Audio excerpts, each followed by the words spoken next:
मित्रांनो नमस्कार, मी सुरेश मुरलीधर कोडितकर. यूट्यूबवर जो आपला अनवट वाढ नावाचा चॅनल आहे त्या चॅनलवर तुम्हा सर्वांचे स्वागत करतो. मित्रांनो, तुम्हाला माहिती आहे की दिवसेंदिवस लग्न जुळणे, जुळवणे, लग्न पार पडणे आणि टिकणे या सगळ्याच गोष्टी दुर्मिळ होत चाललेल्या आहेत. अनेक मुलं विवाहासाठी इच्छुक आहेत, पण त्यांना वधूच मिळत नाही आहे. आणि ज्या वधूंचं वय विवाहयोग्य झाले किंवा विवाहाचं वय उलटून गेले, त्यांना लग्न करण्याची इच्छा नाही आणि त्यांची जी जीवनशैली किंवा त्यांचं जे संपूर्ण व्यक्तिमत्व आहे त्या व्यक्तिमत्वाला अनुकूल असे वर उपलब्ध नाहीत असं त्यांचं म्हणणं आहे. मुळात महिलांमध्ये लग्न करण्याची इच्छा किंवा लग्न केल्यानंतर येणाऱ्या जबाबदाऱ्या आणि त्यांच्या आधीच्या महिलांच्या पिढीने केलेला संसार हे चित्र त्यांच्या डोळ्यासमोर असल्यामुळे त्या लग्न ह्या पर्यायाकडे तेवढ्या गांभीर्याने आणि तेवढा महत्त्वाचा विषय म्हणून पाहत नाहीत. हे वास्तव आहे. आता मी हे सगळं सांगायचं कारण काय, तर आत्ता वैद्यकीय क्षेत्रांमध्ये एक असं वातावरण आहे की ज्या विवाहाला सध्या इच्छुक महिला नाहीत, परंतु ज्यांना भविष्यात माता होण्यासाठी आवश्यक अशी तयारी करायची आहे वैद्यकीयदृष्ट्या सज्ञान होऊन, तर त्या महिला आपलं स्त्रीबीज गोठवण्याकडे लक्ष देत आहेत किंवा त्यांना असं वाटतंय की भविष्यात जर आपल्याला लग्न करून मातृत्व स्वीकारण्याची इच्छा झाली तर त्यावेळेस आपल्याला अडचणी येऊ नये. कारण सध्या महिला ह्या शिक्षण, करिअर, आर्थिकदृष्ट्या स्थिर स्थावर होणे आणि त्याच्यानंतर जमलं तर लग्न, म्हणजे गरज नाही आहे, कारण सगळ्या गरजा लग्नाविना पूर्ण होत असतील तर लग्नाला प्राधान्य कोणी देणार नाही. आणि हे आजचं वास्तव आहे, त्याच्यापासून आपण तोंड फिरवण्यात काही अर्थ नाही. आणि त्यामुळे महिला या स्त्रीबीज गोठवण्याकडे वळत आहेत.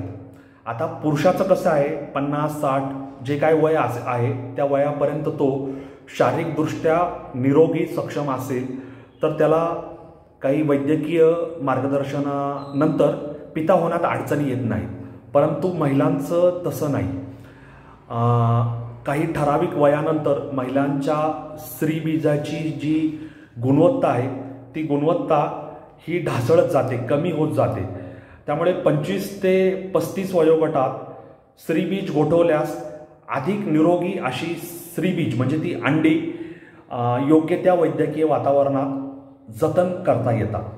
आता महिला हे स्त्रीबीज गोठवण्याकडे का वळत आहे त्याची काही कारणं वैद्यकीय क्षेत्रातील तज्ज्ञांनी नोंदवलेली आहेत. त्याच्यातलं पहिलं कारण आहे करिअर, दुसरं कारण आहे शिक्षण, तिसरं कारण आहे आरोग्य.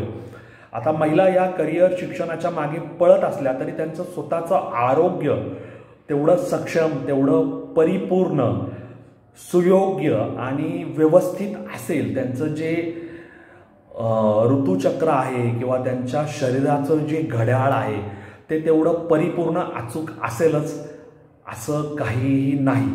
आता महिलांच्या शरीराच्या मासिक ज्या काही विविध चक्राच्या गोष्टी आहेत त्या महिलाच अधिक सुयोग्यपणे जाणतात. त्यामुळे आरोग्य हा एक स्त्रीबीज गोठवण्याचं कारण आहे. त्याच्यानंतर वैयक्तिक काही कारणं असतात. उशिरा लग्न होणे, गर्भधारणेतील अडचणी, कर्करोगासारख्या गंभीर आजारांवर चालू असलेले उपचार आणि भविष्यातील त्यांचं नियोजन यामुळे ह्या महिला स्त्रीबीज गोठवण्याकडे वळत आहेत. आता डॉक्टरांचं काय म्हणणं आहे की आता जी महिला जेव्हा जन्माला येते तेव्हा तिच्या शरीरात तेवढी मर्यादित स्त्रीबीज अंडी घेऊनच जन्माला येते आणि दर महिन्याला ते एक अंड मासिक चक्राच्या निमित्ताने बाहेर पडत असतं. आता महिलेच्या अंडेशयातून निरोगी अंडी स्त्रीबीज बाहेर काढली जातात. ती प्रयोगशाळेत शून्याहून कमी तापमानामध्ये गोठवली जातात आणि भविष्यात जेव्हा त्या महिलेला 5 किंवा 10 वर्षानंतर गर्भधारणा करण्याची इच्छा असते तेव्हा ही तिने साठवलेली अंडी प्रयोगशाळेतून शुक्राणूंनी फलित करून तिच्या गर्भाशयात सोडली जातात आणि या उपायांमुळे वाढत्या वयातही महिलांना गर्भधारणा शक्य होते। त्यामुळे महिलांना त्यांच्या वैयक्तिक व्यावसायिक गरजेनुसार मातृत्वाचे नियोजन करण्याची संधी मिळते। प्रजनन क्षमता टिकवून ठेवण्यासाठी आणि वयाशी संबंधित जोखीम कमी करण्यासाठीचा उपाय म्हणून याकडे पाहिले जात आहे। आता महिलांचं वय वाढलं आणि नैसर्गिकरित्या त्यांना गर्भधारणा हवी असेल आणि तो गर्भ 9 महिने व्यवस्थित धारण करून बाळाला जन्म द्यायचा असेल, हे वाटतं तितकं सोपं नाही।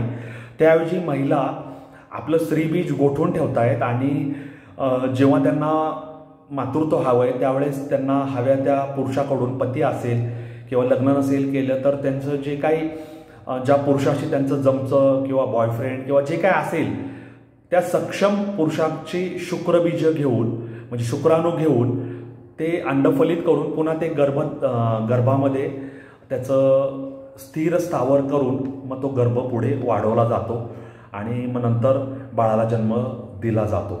त्यामुळे एग म्हणजे अंड, फ्रीजिंग म्हणजे गोठवणे, स्त्रीबीज गोठवणे हे आज महिलांचा कल याकडे वाढत आहे आणि काळ कसा बदलत चालला आहे ह्याच्याकडे आपण ह्या दृष्टीने ह्याच्याकडे आपण पाहायला हवं। मातृत्वाचा निर्णय घेण्याचे अधिकार महिलांना 101% आहेत आणि करिअर करणाऱ्या महिला ह्या स्त्रीरोग तज्ज्ञांची मदत घेऊन या पर्यायाकडे वळत आहेत। 30 ते 35 वर्षाच्या आधी स्त्रीबीज गोठवल्यास ते प्रभावी ठरतं, कारण त्याच्या म्हणजे जनरली 25च्या आत 28च्या आत आई पण लाभणे, मातृत्व लाभणे आणि ते व्यवस्थित पार पडून आई आणि बाळ यांचं आरोग्य पुढे सुरक्षित होणे हे इथून मागे शक्य होतं, इथून पुढे हे असं होणार नाही। आता गर्भधारणेमध्ये ज्या समस्या येतात वाढत्या वयामुळे, त्यामुळे महिलांना त्याच्यावर मात करणे या एग फ्रीजिंगमुळे शक्य होणार आहे असं या क्षेत्रातील तज्ज्ञ अशा डॉक्टरांचं म्हणणं आहे। आणि जास्तीत जास्त महिला आता ह्याच्याकडे ह्या संदर्भात प्रश्न विचारत आहे, जागरूक होत आहे, जास्तीत जास्त माहिती संकलित करत आहे आणि इथून पुढे हा जो बदल आहे तो रुळणार आहे याबद्दल माझ्या मनात शंका नाही। कारण काळाची पावले ओळखायला आपण शिकायला हवं आणि ती जर आपल्याला ओळखता आली नाही तर आपली भविष्यात फसगत होऊ शकते। त्यामुळे IVF असेल किंवा बाळ जन्माला घालण्यासाठी ज्या विविध वैद्यकीय तंत्रज्ञान आहे त्याबाबतच्या डॉक्टरांकडे याबाबत सल्ला घेण्याची, सल्लामसलत करण्याची, मार्गदर्शन प्राप्त करण्याची ओढ महिलांमध्ये आता दिसून येत आहे। ते आपलं स्त्रीबीज गोठवत आहेत आणि उशिरा होणारं लग्न, करिअर, कुटुंब सुरू करण्यापूर्वी आर्थिक स्थैर्य असावं या सगळ्यातून महिला या पुढे येत आहेत आणि स्त्रीबीज गोठवत आहेत। काही महिलांना कर्करोग असतो, त्यांचं जे एंडोमेट्रिओसिस, कमी अँटीम्युलोरियन हार्मोन पातळी यासारख्या आजारांनी ग्रस्त असणाऱ्या ज्या महिला असतात त्यांच्यासाठी सुद्धा हे एग फ्रीजिंग हे तंत्रज्ञान लाभदायक आहे। महिलांचा कल ह्याकडे वाढत आहे आणि ही येणाऱ्या बदलांची नांदी आहे असं म्हणायला काही हरकत नाही। हे वाईट नाही, विज्ञान हे वरदान आहे, त्याचा आपण कसा सदुपयोग करून घेतो हे आपल्या सद्सद विवेकावर अवलंबून आहे। तेव्हा यापुढे वाढत्या वयात मातापिता होण्याचं स्वप्न बाळगणाऱ्या पुरुषांसाठी म्हणा किंवा महिलांसाठी म्हणा हे एग फ्रीजिंग हे तंत्रज्ञान कामी येणार आहे।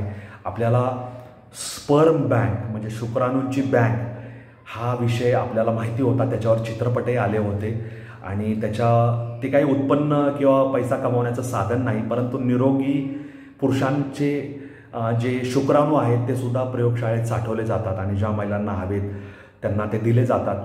पुरुषाची ओळख कुठे उघड होत नाही आणि महिलांना पित्याचं नाव न लावता केवळ त्याचे शुक्राणू वापरून आपल्या बाळाला जन्म देणं शक्य होतं। आता एग फ्रीजिंग हेही तंत्रज्ञान आलं आहे। महिला कदाचित आपलं निरोगी असं स्त्रीबीज भविष्यात विकूही शकतील आणि पुरुष तर आपले शुक्राणू विकतच आहेत बँकमध्ये। तर हा सगळा बदललेल्या काळाचा परिपाक आहे असं म्हणायला काही हरकत नाही. असो, कालाय तस्मै नमहा या नोटवर सुरेश मुरलीधर कोडितकर तुमची रजा घेतो. आपला हा अनवट वाट यूट्यूब चॅनल जास्तीत जास्त लोकांपर्यंत पोहोचवा, त्यांना जोडत राहा. आपले अपतेष्ट असतील, मित्र असतील, सवंगडी असतील, स्नेहीजन असतील, नातेवाईक असतील, त्यांना सांगा हा चॅनल अनवट वाट आहे. वेगळ्या विषयावरचे व्हिडिओ इथं येतात जे तुम्हाला नक्कीच आवडतील. वेगळं काहीतरी ऐकायला, वेगळं काहीतरी ज्ञानात भर टाकणारं तुम्हाला इथं मिळणार आहे.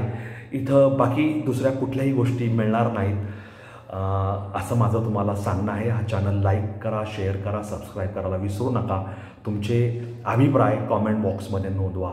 धन्यवाद. जय हिंद, जय महाराष्ट्र, वंदे मातरम, जय श्रीराम, जय जगन्नाथ, जय सनातन. धन्यवाद.